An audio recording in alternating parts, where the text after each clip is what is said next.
हरतालिका। हरतालिका व्रत पूजन का विधान। सौभाग्यवती स्त्री को चाहिए कि वो प्रातःकाल स्नान आदि नित्य क्रिया से शुद्ध होकर आसन पर पूर्व मुख बैठे, बाएं हाथ में जल लेकर दाहिने हाथ से ओम अपवित्रः पवित्रो वा सर्पावस्थां गतोऽपि वा या स्मरेत पुंडरीकाक्षं स बाह्याभ्यंतरः शुचि, ये मंत्र पढ़कर अपने शरीर पर जल छिड़के, पुनः दाहिने हाथ में जल लेकर हरतालिका व्रत का मानसिक संकल्प करते हुए उमा महेश्वर के पूजन का संकल्प कर जल भूमि पर छोड़ दे। उसके बाद गणेश जी का विधि पूर्वक पूजन कर हाथ में बिल्व पत्र ले, पीत वस्त्र धारण की हुई स्वर्ण की सदृश क्रांति वाली कमल के आसन पर बैठी हुई भक्तों को अभीष्ट वर देने वाली पार्वती का मैं नित्य चिंतन करती हूँ। इस प्रकार मदार की माला केश में धारण की हुई दिव्य वस्त्र से विभूषित ऐसी पार्वती तथा मुंडमाला धारण किए हुए दिगंबर ऐसे शिव का चिंतन करती हुई उमा महेश्वर की मूर्ति पर बिल्व पत्र चढ़ावे। उसके बाद हाथ में अक्षत लेकर उमा महेश्वर का आवाहन पूर्वक आसन प्रदान कर पाद्य अर्घ्य आचमन पंचामृत स्नान शुद्धोदक स्नान कराकर वस्त्र यज्ञोपवीत पार्वती को कंचुकी धारण करावे। पुनः गंध अक्षत सौभाग्य द्रव्य सुगंधित पुष्प चढ़ाकर हाथ में पुष्प अक्षत लेकर पार्वती के प्रत्येक अंग पर चढ़ावे। उसके बाद धूप दीप नैवेद्य फल पान सुपारी दक्षिणा चढ़ाकर कपूर की आरती तथा हाथ फूल लेकर पुष्पांजलि उमा महेश्वर के चरणों में समर्पित करें। उसके पश्चात उमा महेश्वर की मूर्ति की हाथ से प्रदक्षिणा कर नमस्कार पूर्वक, हे देवी, आप मुझे पुत्र धन सौभाग्य तथा मेरे सभी मनोरथों को पूर्ण करें, इस प्रकार कहकर उमा महेश्वर से प्रार्थना करें। तदनंतर हाथ में जल लेकर अन्नम सुवर्णा पात्रस्थम सवस्त्र फल दक्षिणाम वायनम गौरी विप्राय ददामि तव प्रीतये सौभाग्यारोग्य कामाय सर्व संपत्त समृद्धे गौरी गिरीश तुष्टर्थ वायनम च दादाय मह्यम। इन श्लोकों को पढ़कर संकल्प पूर्वक सौभाग्यवान ब्राह्मणों को दे। इसके बाद हरतालिका व्रत की कथा ब्राह्मण द्वारा अथवा किसी के द्वारा श्रवण करें या स्वयं पढ़ें।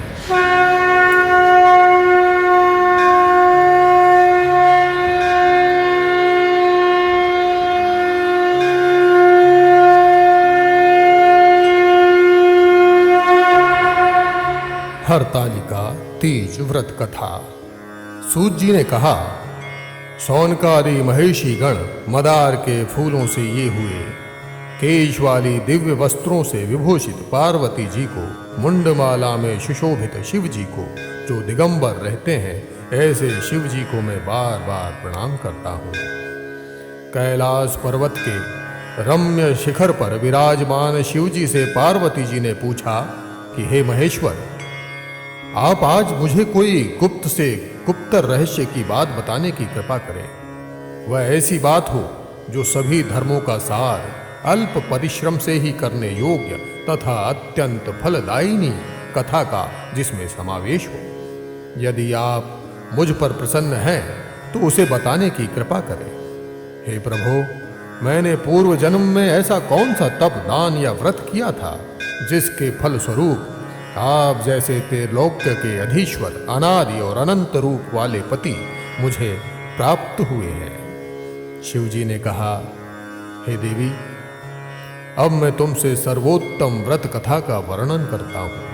क्योंकि तुम मेरी प्रेयसी हो, अतः मैं तुमसे इस गुप्त व्रत को बतलाता हूँ। जिस प्रकार ताराओं में चंद्र, ग्रहों में सूर्य, चारों वर्णों ब्राह्मण, क्षत्रिय, वैश्य और शूद्र में ब्राह्मण, देवों में विष्णु, नदियों में गंगा, पुराणों में महाभारत, वेदों में ऋक, यजु, साम और अथर, मैं सामवेद और इंद्रियों में मन श्रेष्ठ है, उसी प्रकार पुराणों एवं वेदों का सर्वस्व, उसी प्राचीन व्रत का मैं तुमसे कथन करता हूँ। तुम उसे स्थिर चित्त से सुनो। पूर्व काल में जिस व्रत को तुमने किया था, उसी के प्रभाव से तुमने मेरी पत्नी का स्थान प्राप्त किया।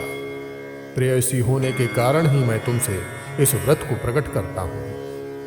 भाद्र मास के शुक्ल पक्ष हस्त नक्षत्र से युक्त तृतीया तिथि के दिन इस व्रत का अनुष्ठान करने से त्रिविध ताप, दैहिक, दैविक, भौतिक एवं पाप से स्त्रियां मुक्त हो जाती हैं।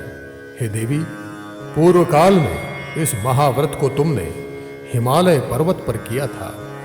उन सभी पूर्व व्रतांतों को मैं तुमसे वर्णन करता हूँ। पार्वती ने कहा, हे नाथ, मैंने उस उत्तम व्रत को किस प्रकार किया था, उन सभी वृतांत को मैं आपके मुख कमल से श्रवण करना चाहती हूँ। तब शिव जी बोले, पर्वतों में श्रेष्ठ हिमालय नामक एक पर्वत है, जो अनेक प्रकार की भूमि तथा विविध वृक्षों से परिव्याप्त है। उस पर्वत पर अनेक प्रकार के पक्षी, मृग, देवगण, गंधर्व, सिद्ध, चारण और गुह्यक प्रमुदित मन से विचरण करते हैं एवं गंधर्व निरंतर गान किया करते हैं। उस पर्वत की चोटी स्फटिक, बिल्लौर नामक एक विशेष मणि, स्वर्णमणि और मूंगों से सुशोभित है। ये पर्वत आकाश के समान ऊंचा है। उसकी चोटियां सदैव बर्फ से ढकी रहती हैं तथा गंगा का निरंतर निनाद होता रहता है। हे पार्वती, तुमने अपने बाल्यावस्था में जिस प्रकार की कठोर तपस्या की थी, मैं उसका वर्णन करता हूँ। हे देवी, तुमने 12 वर्षों तक आंधी में रहकर धूम्रपान के द्वारा बिताया था।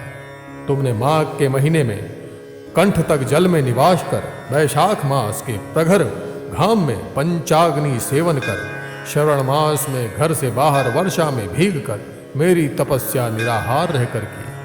तुम्हारे इस उग्र तप को देखकर तुम्हारे पिता हिमवान बहुत ही दुखित एवं चिंतित हुए। वे तुम्हारे विवाह के विषय में चिंतातुर हो गए कि ऐसी तपस्विनी कन्या के लिए वर कहाँ से उपलब्ध हो सकेगा। ऐसे ही समय में ब्रह्मपुत्र नारद जी आकाश मार्ग से तुम्हारे पिता के पास आए। तुम्हारे पिता ने उन मुनि श्रेष्ठ की अर्घ्य, पाद्य, आसन आदि देकर पूजा हिमवान ने कहा, मुनिवर, आप अपने आने का कारण बतलाइए, क्योंकि परम सौभाग्य से ही आप जैसे महानुभावों का आगमन होता है। उत्तर में नारद मुनि ने कहा, हे पर्वतराज, आप मेरे आने का कारण जानना चाहते हैं तो सुनिए। मुझे भगवान विष्णु ने आपके पास संदेश वाहक के रूप में भेजा है और कहा है कि अपनी इस कन्या रत्न को किसी सुयोग्य पुरुष के ही हाथ में अर्पित करें।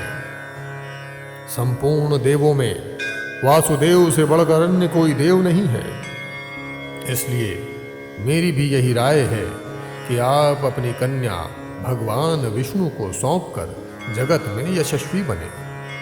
नारद जी की बात सुनकर हिमालय ने कहा, यदि भगवान विष्णु ने इस कन्या को ग्रहण करने की स्वयं इच्छा की है तो मुझे कोई आपत्ति नहीं है, क्योंकि आपकी सम्मति है। इसलिए आज से इस संबंध को निश्चित समझिए।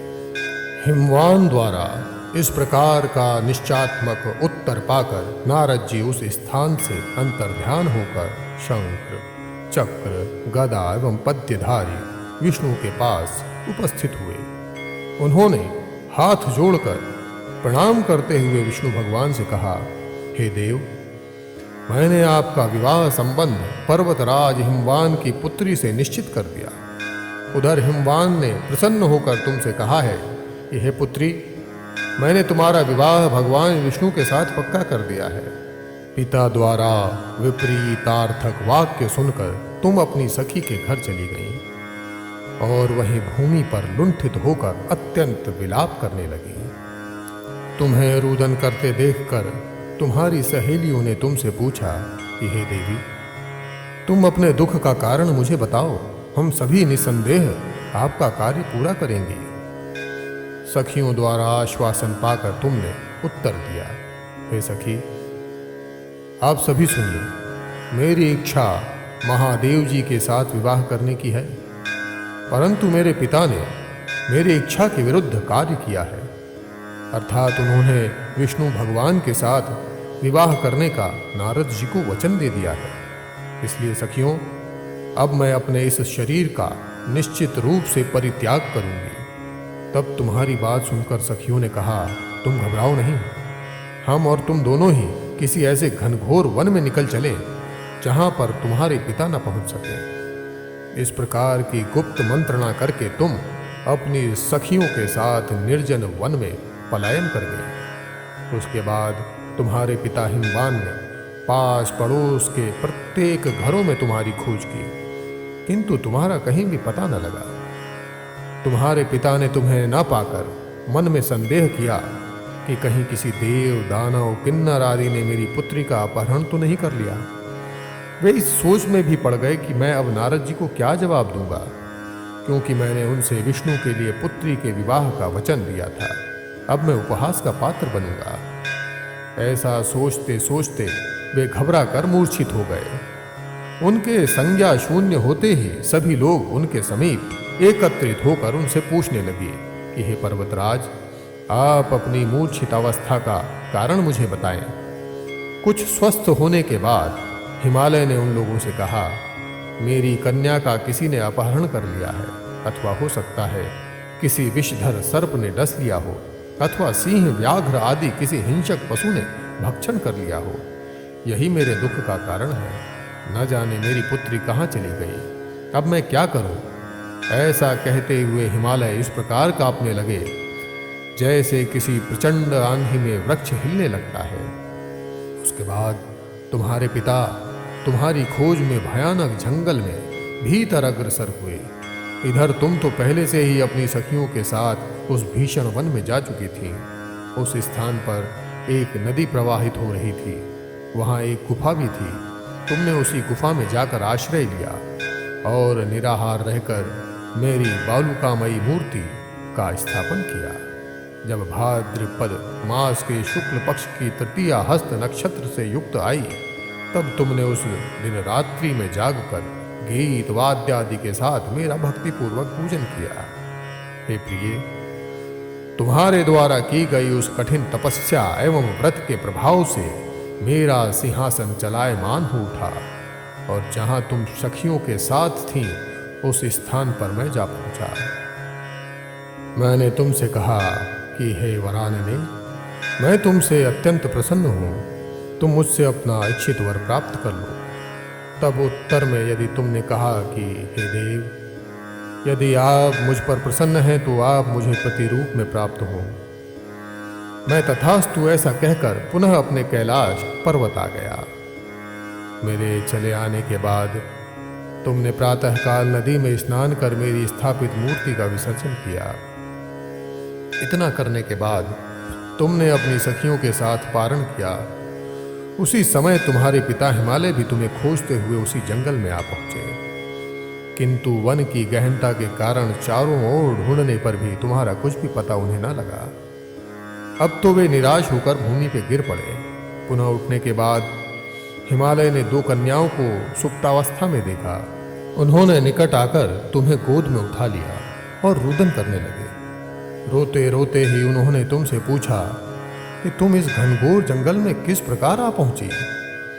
पिता की बात सुनकर तुमने उनसे कहा कि हे तात, मैं अपना विवाह शिव जी के साथ करना चाहती थी, परंतु मेरी इच्छा के प्रतिकूल आपने विष्णु भगवान से मेरा वैवाहिक संबंध स्थित कर लिया। इस कारण रुष्ट होकर मैं अपनी सखियों के साथ ग्रह का परित्याग कर इस भीषण वन में चली आई।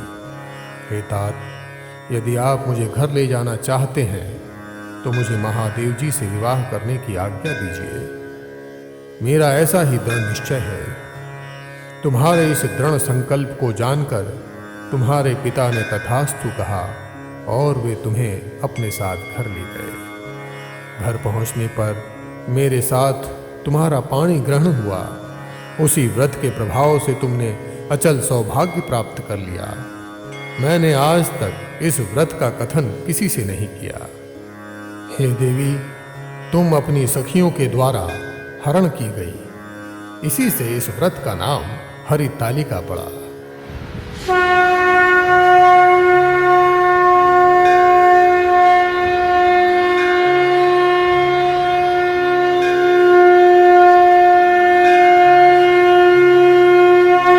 व्रत, विधान एवं महात्म्य। पार्वती जी ने कहा, हे प्रभु, आपने इस व्रत के नाम का निरूपण तो कर दिया, अब इसके विधान तथा महात्म्य का वर्णन भी कीजिए। इस व्रत को करने से क्या फल होता है तथा इस व्रत को पहले किसने किया था, ये भी बतलाने की कृपा करें। शिव जी ने कहा, हे देवी, अब मैं तुमसे व्रत का विधान बतलाता हूँ। सौभाग्य की कामना करने वाली सभी नारियों के लिए ये व्रत करने योग्य है, क्योंकि ये व्रत स्त्रियों का सौभाग्यदायक है। सर्वप्रथम केला के खंभों से एक मंडप का निर्माण करें। उसके बाद उस मंडप को विविध वर्णों के वस्त्रों से आच्छादित कर उसमें सुगंधित चंदन का लेपन करें। फिर उसमें पार्वती सहित मेरी बालू की मूर्ति बनाकर स्थापित करें और शंख, भैरी, मृदंग आदि बाजों को बजाकर विविध प्रकार के सुगंधित पुष्पों एवं नैवेद्य को चढ़ाकर मेरी पूजा करें। पूजन के बाद उस दिन रात्रि में जागरण करें। ऋतु के सुपारी, जामुन, मौसम्बी, नारंगी आदि का भोग अर्पित करें। पूजा अनुसार नारियल, तत्पश्चात 5 मुख वाले स्वांति स्वरूप एवं त्रिशूलधारी शिव को मेरा नमस्कार है ऐसा कहकर नमन करें। नंदी, भृंगी, महाकाल आदि गुणों से युक्त शिव को मेरा नमस्कार है तथा सृष्टि स्वरूपिणी प्रकृति रूप शिव की कांता को मेरा नमस्कार है। हे सर्वमंगल प्रदायिनी, जगन्मय शिवरूप कल्याणदायी के शिव रूपे शिवे, शिव स्वरूपा तेरे तथा शिवा के निमित्त एवं ब्रह्मचारिणी स्वरूप जदाग्नि दात्री के लिए मेरा बार बार प्रणाम है। हे सिंहवासिनी, आप भव ताप से मेरा त्राण करें। हे माहेश्वरी, आप मेरी संपूर्ण इच्छाएं पूर्ण करें। हे मातेश्वरी, मुझे राज्य, सौभाग्य, संपत्ति प्रदान करें। इस प्रकार कहकर मेरे साथ तुम्हारी पूजा स्त्रियों को करनी चाहिए। विधिवत कथा श्रवण करने के पश्चात सामर्थ्य के अनुसार ब्राह्मण को अन्न, वस्त्र एवं धन प्रदान करें। तदनंतर भूषी दक्षिणा देकर संभव हो तो स्त्रियों को आभूषण आदि भी देवे। इस सौभाग्यवर्धिनी पुनीत कथा को अपने पति के साथ श्रवण करने से नारियों को महान फल की उपलब्धि होती है। हे देवी, इस विधि से जो स्त्रियां इस व्रत को करती हैं उन्हें 7 जन्मों तक राज्य, सुख एवं सौभाग्य प्राप्त होता है। व्रत के दिन जो नारी अन्न का आहार ग्रहण करती है वो 7 जन्म तक संतानहीनता एवं विधवा होती है। जो स्त्री उपवास नहीं करती वो दरिद्री, पुत्र शोक से दुखी एवं कर्कशा होती है तथा नरकवास करके दुख को भोगती है। जो नारी इस व्रत के दिन भोजन करती है उसे शूकरी, दुखपान से, सर्पिणी, जल का पान करने से, जौ अथवा मछली मिष्ठान भक्षण से चींटी आदि योनियों में जन्म लेना पड़ता है। अनुष्ठान की समाप्ति पर नारियों को चाहिए कि वे चांदी, सोने, तांबे अथवा सभी के अभाव में बांस की डलिया में वस्त्र, फल, पकवान आदि रखकर दक्षिणा के साथ ब्राह्मण को दान करें। अंत में दूसरे दिन व्रत का पारण करें। जो नारियां इस विधि से व्रत का अनुष्ठान करती हैं वे तुम्हारे समान अनुकूल पति को प्राप्त कर इस लोक में सभी सुखों का उपभोग करती हैं। अंत में सायुज्य मुक्ति प्राप्त करती हैं। इस कथा के श्रवण कर लेने से ही स्त्रियां हजारों अश्वमेघ यज्ञ एवं सैकड़ों वाजपेय यज्ञ के करने का फल प्राप्त करती हैं। हे देवी, मैंने तुमसे इस सर्वोत्तम व्रत का कथन किया जिसके करने से करोड़ों यज्ञ का फल सहज ही प्राप्त होता है। अतः इस व्रत के फल का वर्णन सर्वथा अकथनीय है। इस प्रकार हरतालिका व्रत कथा समाप्त। हरतालिका व्रतोद्यापन विधि। इस व्रत के उद्यापन करने वाली स्त्री को स्नान आदि नित्य क्रिया से निवृत्त होकर नया वस्त्र धारण करना चाहिए। फिर पूर्व की ओर मुंह करके आसन ग्रहण करें। दाहिने हाथ की अनामिका उंगली में पवित्री पहनकर ब्राह्मणों द्वारा स्वस्ति वाचन कराएं। तत्पश्चात गणपति एवं कलश का पूजन करें। एक कलश पर चांदी की शिव की तथा दूसरे कलश पर स्वर्ण की गौरी की प्रतिमा स्थापित करें। अगर आप ये नहीं कर सकते हैं तो काली मिट्टी के शिव एवं गौरी की प्रतिमा स्थापित करें। इसके बाद ब्राह्मणों को दक्षिणा आदि देकर उनसे आशीर्वाद ग्रहण करें। दूसरे दिन प्रातः वेदी में अग्नि स्थापित कर 108 बार आहुति देवे। हवन की सामग्री में काला तिल, यव और घृत सम्मिलित होना चाहिए। हवन के अंत में नारियल में घी भरकर उसे लाल कपड़े से लपेटकर अग्नि में हवन कर दें। पूर्णाहुति के पश्चात 16 सौभाग्य पिटारी बांस की बनी हुई डलिया में पकवान भरकर दक्षिणा के साथ 16 ब्राह्मणों को दान करें। यदि संभव हो तो सभी ब्राह्मणों को एक एक वस्त्र भी प्रदान करें। गाय दे सके तो ब्राह्मणों को गौदान भी करें। उसके बाद 16 ब्राह्मणों को भोजन कराकर उन्हें तांबूल और दक्षिणा देकर उनसे आशीर्वाद प्राप्त करें। इसके बाद हाथ में अक्षत लेकर सभी स्थापित देवों पर अक्षत छिड़कते हुए उनका विसर्जन करें। इन सभी कृत्यों के कर लेने के बाद ही स्वयं अपने बंधु बांधवों के साथ भोजन करना चाहिए।